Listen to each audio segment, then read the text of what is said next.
కేసులో వైఎస్ జగన్ పై ఆరోపణలు చేశారు మంత్రి సత్యకుమార్. జగన్ అవినీతి అంతర్జాతీయ స్థాయికి చేరిందన్నారు. నామినేషన్ పద్ధతిన జరుగుతున్న ఒప్పందాల్లో అవకతవకలు జరుగుతున్నాయని గతంలో చెబితే జీవోలను దాచిపెట్టారని అన్నారు. అప్పుడు తాము చేసిన ఆరోపణలు నిజమని తేలిందన్నారు. అదానీ కేసులో జగన్ పాత్రపై సమగ్ర విచారణ జరగాలన్నారు మంత్రి సత్యకుమార్.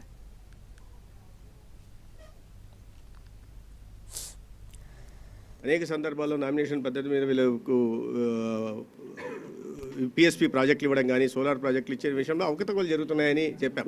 అప్పుడు జీవోలన్నిటి కూడా దాచిపెట్టే ప్రయత్నం చేశారని చెప్పాం. అదే నిజం అనేది ఇవాళ తెలుస్తూ ఉంది.